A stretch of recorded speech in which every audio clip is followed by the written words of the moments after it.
Welcome to my views and news. Viewers, an anti-Prime Minister, anti-PM Abiy movement, mainly led by ethnic Amharas, is gaining pace.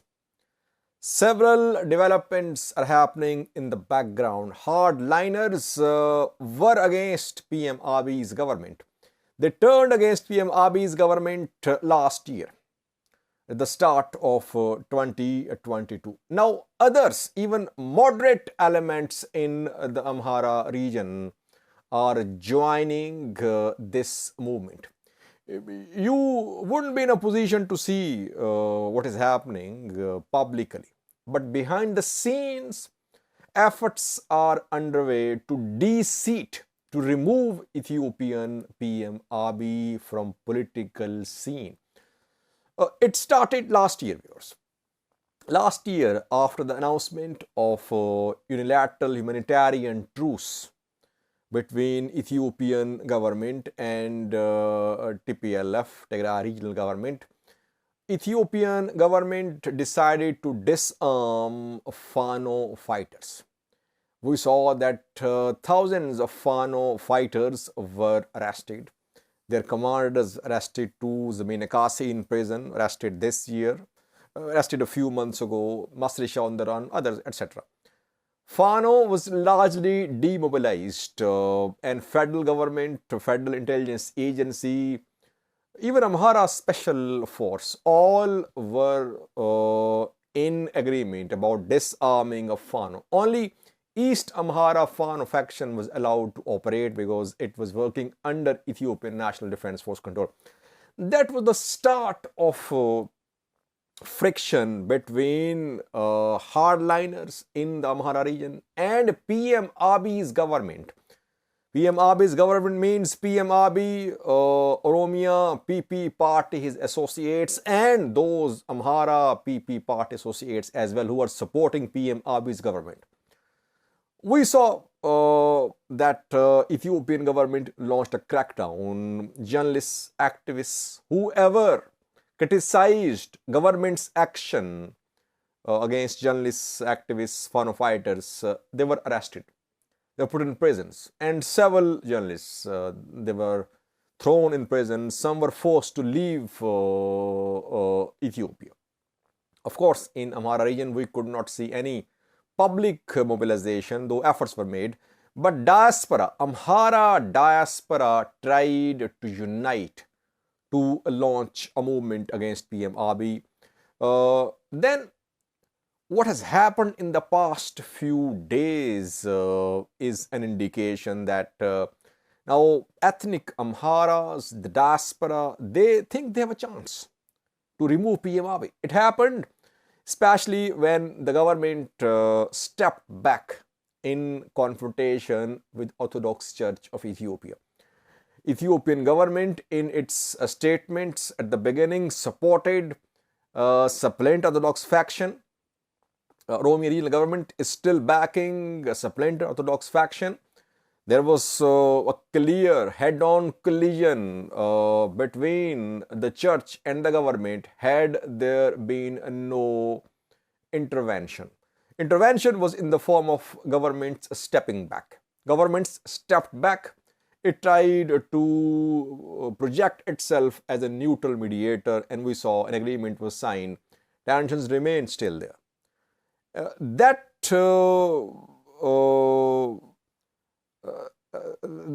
step taken by the government to diffuse the tension has emboldened hardliners in the Amhara region. And what we are learning from abroad, from outside Ethiopia, is that now an effort is underway to unite Amhara diaspora. This Amhara diaspora, if united, they think they have a chance to put pressure upon Ethiopian government. That is why we are seeing protests even today. A few hours ago, there was a demonstration in the US against alleged Amhara genocide, against Ethiopian government's efforts to weaken Orthodox Church against killing of civilians, protesters in Gurage. Though church issue has been resolved, but the diaspora wants to keep pressure upon the government, Ethiopian government.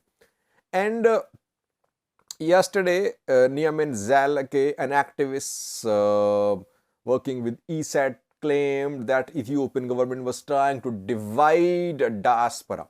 Now, what we have learned is that government knows that an effort is being made to launch an anti-government movement from abroad. That is why government is trying to play its cards. It's trying to create a diaspora pro-Ethiopian government, which is difficult because diaspora is split. I did a video on that yesterday.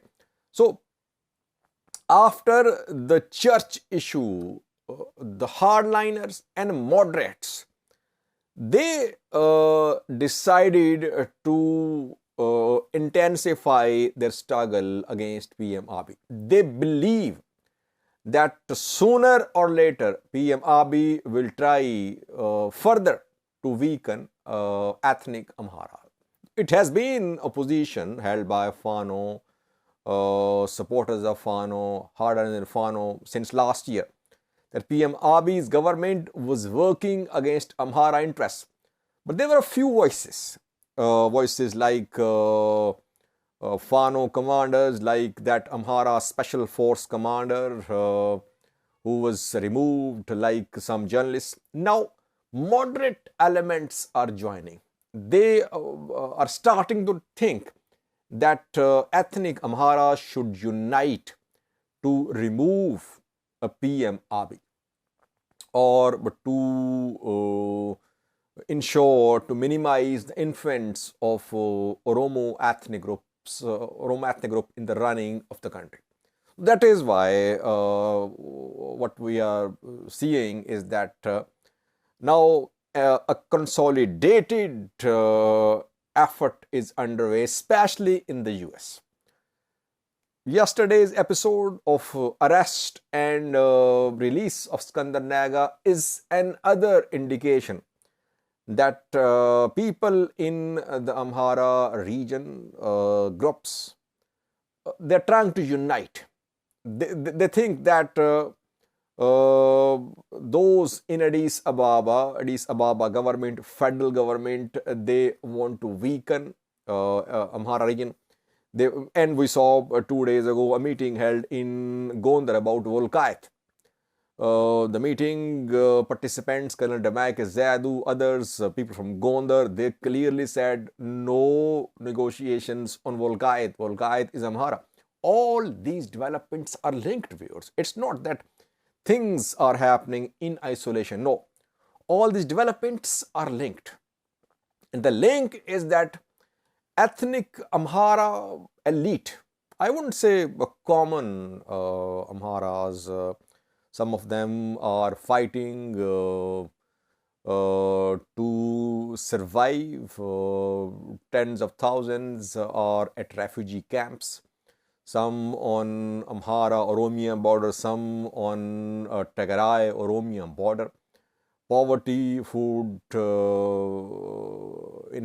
price inflation, other issues, they are being faced by Amhara population. But Amhara elite, political elite in the country, abroad, they are now starting to believe that they have a chance and they should unite to remove PM Abiy. Can they do it? Obviously, it's too early to say what is going to happen. But they think that with church support, with reconciliation between Fano, a regional government, and with backing of hardliners in Amhara region, they can create a united front against PM Abiy's government, which could be challenging for the government to tackle. So that is why I think in coming days, we're going to see confrontation between Amhara political elite and PM Abiy's government. This confrontation will manifest itself in different forms. You will see them fight in the fields of religion, economy, security, as we have been seeing that they fought for control of church. They are accusing each other of corruption. Oromia PP, Amhara PP, they have held some meetings in the past few months, leveling serious allegations against each other. I have done several videos on that. This struggle or this movement, you can say, by ethnic Amharas is now taking a new shape in the form of a united stand against PM Abiy's government. PM Abiy's government seems to be losing ground in Amhara region. That is why we could see attempts from the government as well to attract some Amhara political elite to adjust them in top positions to appease them. Let's see how situation unfolds. But reports from the US indicate that an effort is being made to launch a campaign against PM Abiy to remove him. Thank you for watching.